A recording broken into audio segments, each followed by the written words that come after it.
हे what's up guys, welcome back once again.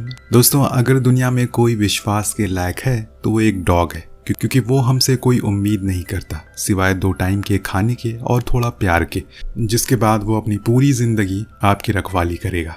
कहानी की शुरुआत होती है जॉन नाम का आदमी जिसने अपनी गर्लफ्रेंड जेनिफर से शादी कर ली। दोनों ही बहुत ही ज़्यादा खुश हैं। वहीं जेनिफर एक अच्छी मीडिया कंपनी में जॉब करती है, पर दूसरी ओर जॉन अभी भी स्ट्रगलिंग फेस में है। ऐसा नहीं है कि वो उसकी मदद नहीं करती, उसने हर जगह उसके जॉब के लिए बात की है, लेकिन कहीं भी उसका सिलेक्शन नहीं होता, जिससे वो काफ़ी परेशान है, क्योंकि वो ज़िंदगी में एक प्लानिंग वाइज जीती है और सारी चीज़ों को अपनी डायरी में लिखती भी है कि क्या हो गया और क्या होना बाकी है। इस दौरान एक दिन जॉन को इंटरव्यू के लिए कॉल आती, जिसके लिए उससे ज़्यादा तो जेनिफर एक्साइटेड थी, क्योंकि वो चाहती थी कि उसकी जॉब लग जाए। लेकिन जब वो वापस आता है तो उसके उतरे हुए चेहरे को देखकर वो समझ जाती है कि आज भी बात नहीं बनी। पर जॉन उसे सरप्राइज देते हुए कहता है कि उन्हें मेरा काम बहुत पसंद आया, इसीलिए मुझे जॉब मिल गई। जिसे सुनकर वो खुशी के मारे झूम उठती है और फिर जेनिफर अपनी डायरी में टिक लगा देती है, क्योंकि अब जॉन जॉबलेस नहीं रहा। पर उसकी इस चीज़ से कुछ खास खुश नहीं था, क्योंकि वो अपनी ज़िंदगी ऐसे प्लान करके जीना नहीं चाहता। उसे खुलकर जीना है, जो मन में आए वो करना है। पर अगर ऐसे ही चलता रहा तो उनकी जल्दी हर बात पर नोक झोंक होने लगेगी, जो कि हमें कुछ दिन में दिखने भी लगती। शादी के बाद उसके तौर तरीके जॉन को कुछ खास रास नहीं आते। उसके बर्थडे पर अभी 2 महीने बचे हुए, लेकिन वो अभी भी बार बार उसको ये पूछ कर तंग करती है कि वो उसे गिफ्ट में क्या देगा। इसीलिए एक दिन जॉन उसे लेकर एक जगह पर जाता है जहाँ पर ढेर सारे डॉग और उनके पपीज थे। वो असल में एक सरप्राइज देना चाहता था उसे, जो कि उसे पसंद भी आता है। इसीलिए वो लोग एक पपी को खरीद लेते हैं, और उसका दाम सबसे कम था। ऐसा क्यों पूछने पर ओनर बताती है कि ये काफ़ी स्पेशल है, तुम घर लेकर जाओ, तुम्हें सब कुछ पता चल जाएगा। दोनों ही खुशी खुशी उसे अपने साथ ले जाते हैं और बीच रास्ते में उसका नाम भी रख लेते हैं, माली। खैर, घर पहुंचने पर वो देखता है कि उसके पड़ोसी के घर में चोरी हो गई है, जिस वजह से सभी काफ़ी गुस्से में थे। लेकिन ये कोई नई बात नहीं है। इसके बाद वो माली को ले जाकर अंदर पेडिग्री देता है, पर वो तो उसके पूरे पैकेट को ही फाड़ देता है और जो ज़मीन पर गिर गया था उसे चाट चाट कर खाना शुरू कर देता है। जिसे देखकर जॉन कहता है कि अबे कुत्ते, मैंने तुझे राजाओं की तरह खाना दिया, पर तुझे चाट कर ही खाना था।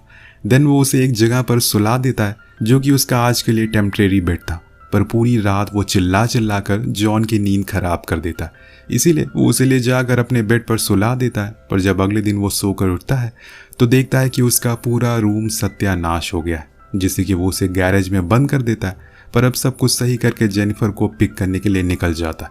पर जब ये लोग वापस आते हैं तो उसने गैराज का भी वही हाल कर दिया था जो कि बेडरूम का था। पर जेनिफर जॉन को सुनाती है कि तुमने ये गैराज का क्या हाल बना रखा, थोड़े मैनर्स सीखो। तो वो कहता है कि यार, मैंने ये सब नहीं किया, ये सब बल्कि इस कुत्ते ने किया है। उस ओल्ड लेडी ने हमें बेवकूफ़ बना दिया इस मैनरलेस डॉग को देकर।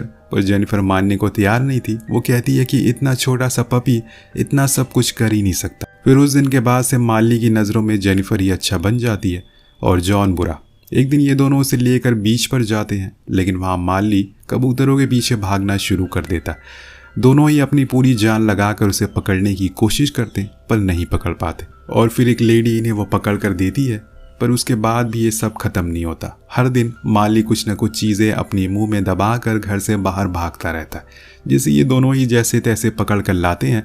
लेकिन हर दिन वो जॉन की अंडरवियर छुपके से बाहर ले जाकर फेंक देता है, जिसके बारे में उसे पता ही नहीं चलता। और एक दिन तो उसे ऑफिस बिना अंडरवियर के ही जाना पड़ता है। ऐसे ही करते करते समय बीतने लगता है। अब माली थोड़ा बड़ा हो गया, लेकिन जो डॉग इन्हें बचपन में संभालना नहीं गया, वो बड़ा होकर ये कैसे संभालेंगे। जो चीज़ हम देख भी पाते हैं, उसे वॉक पर ले जाती है तो वो इतनी तेज़ भागता है कि वो गिर जाती है। और वहीं सबके सामने उधर हम जॉन को देखते हैं, जिससे उसका बॉस का ऑफर देता है। वो उससे कहता है कि मैं तुम्हें एक मौका देता हूँ जिसकी मदद से तुम खुद का प्रमोशन करवा सकते हो, पर उसके लिए उसे एक बढ़िया सा कॉलम लिखना होगा किसी भी टॉपिक पर, जिसकी उसे फ्रीडम है। अगर मुझे वो पसंद आया तो हम आगे क्या करना है फिर सोचेंगे। जॉन बहुत खुश था, इसीलिए वो घर आकर जेनिफर से बातें शेयर करता है। इस बीच वो दोनों देखते हैं कि माली घर के कारपेट को भी खाना शुरू कर दिया। उम्र के साथ साथ उसकी शरारतें कम ही नहीं हो रही है। इसीलिए दोनों ही डिसाइड करते हैं कि वो उसको ट्रेन करने के लिए डॉग ट्रेनर के पास ले जाएंगे, जिसके लिए अगले दिन दोनों ही तैयार हो जाते हैं। वहाँ पहुँचते ही जहाँ ट्रेनर उनसे पूछती है कि इस डॉग का मास्टर कौन है, तो जॉन फटाक से कहता है कि अरे वो तो जेनिफर है, और खुद पीछे जाकर आराम से बैठ जाता है। देन ट्रेनर सभी मास्टर से कहती है कि अपने डॉग को कहीं बैठा ले। पर माली तो जेनिफर को हक करने लगता है, जिसे देखकर जॉन हंसना शुरू कर देता है और कहता है कि ये कैसी मास्टर हो तुम, लाओ मुझे तो मैं बताता हूँ। इसके बाद ट्रेनर सभी को स्लो वॉक करने को बोलती है, जो कि सब करते भी हैं।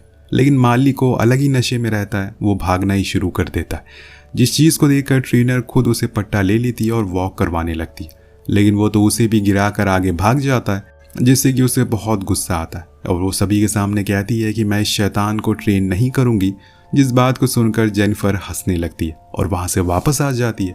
कुछ दिन बाद जब वो लोग ड्राइव पर जाते हैं तो उनके साथ माली भी होता है, जो विंडो के बाहर देखता रहता है। जेनिफर को लगता है कि शायद उसे फ्रेश एयर चाहिए, इसीलिए वो विंडो को खोल देती है। लेकिन माली इतना शैतान था कि जम करके बाहर आ जाता है और अपनी 2 टांगे रोड पर रखकर वॉक करना शुरू कर देता है। वो तो बेचारा जॉन सही मौके पर पकड़ लेता है, वरना आज न जाने क्या हो जाता। अब दोनों ये परेशान हो चुके हैं इस कुत्ते के बच्चे से।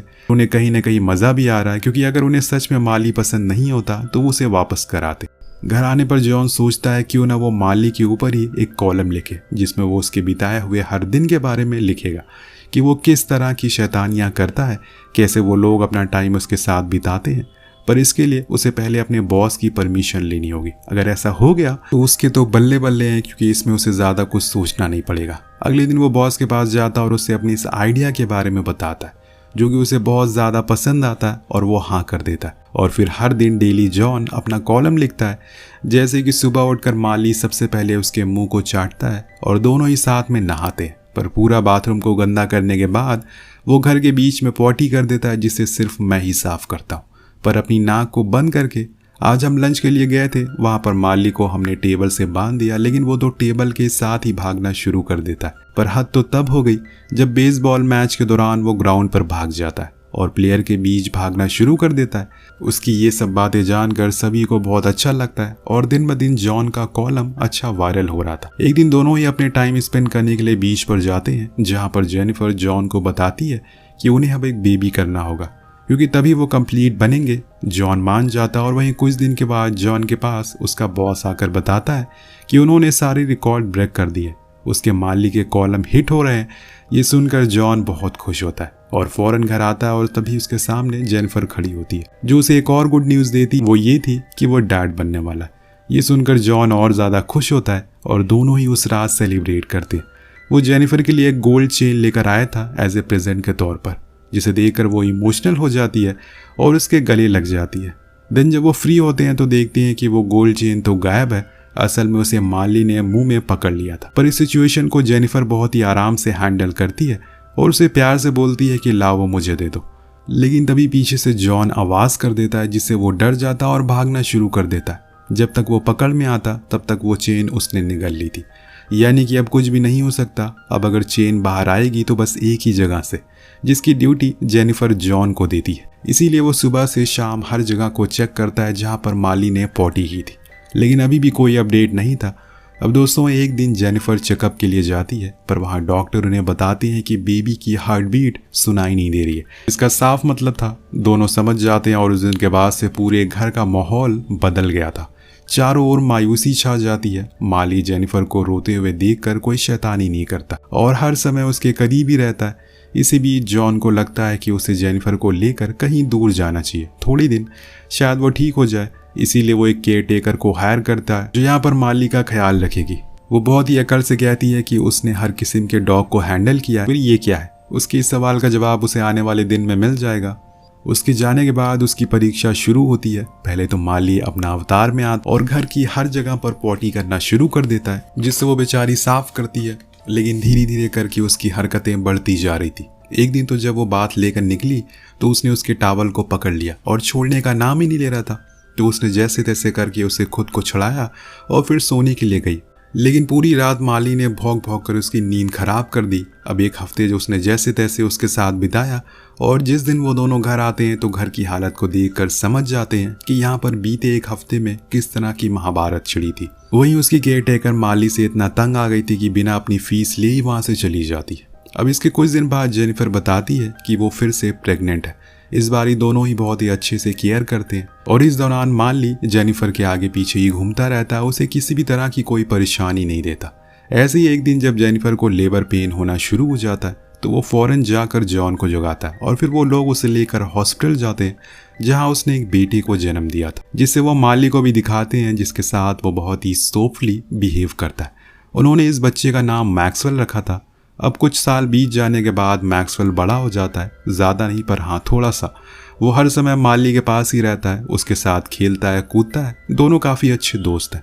पर एक दिन उन्हें बाहर किसी लड़की की रोने की आवाज़ आती है। माली फौरन गेट पर जाता है तो वो लोग देखते हैं कि वहाँ पर लड़की एक जख्मी हालत में थी। चोरों ने उसकी कार चोरी करने की कोशिश की, जिस चक्कर में उन्होंने उसे चोट पहुँचाई। जॉन को पहले से ये एरिया के बारे में पता होता है, इसीलिए दोनों डिसाइड करते हैं कि वो यहाँ से शिफ्ट हो जाएंगे। उनका नया घर माली को बहुत पसंद आता है, इसीलिए सभी बहुत एंजॉय करते हैं। अब कुछ साल बाद जॉन के 2 और बच्चे होते हैं, पर अब घर में ज़्यादा बच्चे होने के कारण जेनिफर थोड़ा ज़्यादा ध्यान रखती है। उस दिन का उसे एक इम्पॉर्टेंट पेपर माली कुतर देता है, जिससे वो उसे बहुत डांटती है। तो वो जॉन के पास भाग जाता है तो वो उसे कहता है कि यार ऐसा तू क्यों करता है, अब तेरी वजह से मुझे डांट सुननी पड़ेगी। अब अगले पूरे दिन माली जॉन के रूम में ही बिताता है और जब वो आता है तो सब कुछ तोड़ फोड़ कर गेट पर जाने लगता है। उसने इस बीच पैट्रिक को भी गिरा दिया था, जो कि बहुत छोटा है, जिससे जेनिफर बहुत ज़्यादा गुस्से में आ जाती है और जॉन से कहती है कि तुम अब इसे कहीं और ले जाओ, ये हमारे साथ अब नहीं रहेगा। पर जॉन कहता है कि ये बेचारा कहाँ जाएगा, हमारे अलावा इसका है भी कौन। तो जेनिफर का कहना था कि अब हमें इसकी ज़रूरत नहीं है, हमारे बच्चे हो गए। पर जॉन को ये बात पसंद नहीं आती, इसीलिए वो कहता है कि तुम्हें क्या हो गया है, ये हमारा माली है, हमेशा से ये ऐसा ही था, तो आज अचानक से क्या हो गया। लेकिन जेनिफर अब उसे रखना नहीं चाहती, इसीलिए आज कह देती है कि इसे कहीं और ले जाओ, वरना मुझे कहीं और जाना होगा। अब बेचारा माली दूर खड़ा ये सब सुन रहा होता है। जॉन के पास भी कोई ऑप्शन नहीं बचता, इसीलिए वो उसे ले जाकर अपने दोस्त के घर रख देता है कुछ दिन के लिए। पर जब वापस आता है तो जेनिफर उदास बैठी रहती है। उसका कहना था कि माली चला गया है, उसके बिना घर बहुत सूना सूना लग रहा है। शायद मैंने गुस्से में बहुत ज़्यादा कह दिया, अब मुझे पछतावा हो रहा है और तुम उसे इतनी जल्दी कहीं छोड़कर भी आ गए, जाओ उसे लेकर वापस आओ। अब ये सुनकर जॉन हंसने लगता है, क्योंकि उन दोनों को पता था कि जब उनकी फैमिली नहीं थी तब माली उनके साथ था और हर सुख दुख उसने उसके साथ बांटे। इसीलिए अगले दिन वो उसे लेकर आता है और फिर पूरा परिवार खूब एंजॉय करता है। समय के साथ साथ अब जॉन के बच्चे बड़े होने लगे और माली भी उनके साथ बहुत ज़्यादा घुल मिल गया। अब विंटर में सभी लोग आइस के साथ खेलते हैं। मैक्सवेल, पैट्रिक, रिया तीनों ही माली को अपने बहुत ही करीब रखते हैं, यहाँ तक कि उसके साथ ही सोते हैं। वो उनके परिवार का हिस्से जैसा है। पर अब माली की उम्र हो गई है, वो कमज़ोर होने लगा, इसीलिए कभी कभी खेलते खेलते वो ज़्यादा थक जाता है और लेट जाता है, जो बात जॉन नोटिस कर लेता है। एक रात तो वो अचानक कहीं गायब हो जाता है और ढूंढने पर उन्हें वो पेड़ के नीचे मिलता है, पूरा भीग चुका था। जॉन फौरन उसे हॉस्पिटल लेकर जाता है, जहाँ पर डॉक्टर बताती हैं कि अक्सर डॉग के पेट में अकड़न हो जाती है खाना ना खाने की वजह से। वैसे तो ये दवा से ठीक हो जाता है, पर अगर ठीक नहीं हुआ तो सर्जरी करनी पड़ती है। लेकिन माली की एज के कारण हम सर्जरी नहीं कर सकते, फिलहाल के लिए तुम इसे आज यहीं छोड़ दो। अब ये सुनकर जॉन को बुरा लगता है, क्योंकि अभी तो खुशियां आई थी और अब पूरे रास्ते उसे अजीब अजीब से ख्याल आते हैं। दिन अगली सुबह उसके पास डॉक्टर का कॉल आता है, जिसे देखकर वो घबरा गया था। पर वो बताती है कि माली अब ठीक है, उसे तुम लेकर जाओ। अब सब कुछ नॉर्मल हो गया था। मैक्सवेल और पैट्रिक दोनों स्कूल जाने लगे थे, पर उनकी बस के आने से पहले ही माली उनका इंतजार में खड़ा हो जाता है। ऐसा वो हर दिन करता है, जिससे वो दोनों बहुत ज़्यादा खुश होते हैं। अब एक शाम जब जॉन उसे वॉक पर ले जाता है तो माली ठीक से चल भी नहीं पा रहा था, इसीलिए वो दोनों आराम से वहीं बैठकर सनसेट देखने लगते हैं। उस रात दोनों देखते हैं कि माली हॉल में चुपचाप लेटा हुआ है। शायद अब उसकी तबीयत बहुत ज़्यादा खराब हो गई है, इसीलिए जॉन उसके पास आकर बैठ जाता है और वहीं लेट जाता है। सुबह होने पर माली खड़ा नहीं हो पा रहा था। पूरे घर में मानो मातम पसर जाता है। मैक्सवेल स्कूल नहीं जाता, वहीं बैठा खूब रोता है, क्योंकि उसे ज्यादा करीब माली से कोई नहीं था। उसने अपना पूरा बचपन उसके साथ बिताया था। जेनिफर उसे उठाकर कार में रख देती है और किस करते हुए कहती है कि तुम्हें कुछ नहीं होगा मेरे शैतान। वहां जाने पर जॉन को पता चलता है कि माली अब आखिरी सांसें गिन रहा है। वो कई दिन से बहुत दर्द में है, लेकिन उसने कभी ये दिखाया नहीं, क्योंकि वो नहीं चाहता कि आप में से किसी को तकलीफ हो। पर हम इसे एक इंजेक्शन देकर इसे सुकून की मौत दे सकते हैं। जॉन मान जाता है, क्योंकि उसके पास कोई और ऑप्शन नहीं है। पर इस बीच वो माली से कहता है, मैं जब आज से 12 साल पहले $200 का तुम्हें खरीद कर लाया था, तो वो मेरी जिंदगी का सबसे बेहतरीन पल था। हमें लगता था कि हमें किस शैतान को घर में रख लिया है, लेकिन देखते ही देखते तुम हमारे इतने करीब आ गए, हमें पता ही नहीं चला। न जाने मैं घर जाकर मैक्सवेल को किस मुंह से कहूँगा कि अब तुम्हारा सबसे अच्छा दोस्त कभी नहीं आएगा। धीरे धीरे करके माली अपनी आंखें बंद कर लेता है और अपना दम तोड़ देता है। वहाँ घर पर जेनिफर इसी उम्मीद में पूरी रात काट देती है कि वो सुबह सही सलामत आएगा, पर ऐसा कुछ नहीं होता। जॉन ने अपने घर के पीछे एक गड्ढा खोदकर माली को वहीं दफन कर दिया। उनकी सबसे छोटी बेटी रिया उसके लिए एक ड्राइंग बनाकर लाई थी, जिसमें उसने लिखा था, तुमने मेरी सारी डॉल के कान कुतर दिए, लेकिन कोई बात नहीं, मैं तुम्हें माफ़ करती हूँ। और वो उसको उसी गड्ढे में रख देती है। जेनिफर उसे सॉरी कहती है कि उस दिन के लिए, क्योंकि उसे ऐसा कुछ माली के लिए पहली बार कहा। दिन सभी लोग उस पर मिट्टी डाल देते हैं और इसी के साथ उसे अलविदा कहते हैं। एक डॉग भले ही एक जानवर है, लेकिन उसके जैसा वफादार साथी आपको कहीं नहीं मिलेगा। इसी के साथ ये कहानी यहीं ख़त्म हो जाती है। तो आपको कहानी कैसी लगी नीचे कमेंट करके ज़रूर बताएगा। मिलते हैं अगले वीडियो में। Thank you so much watching. Peace out.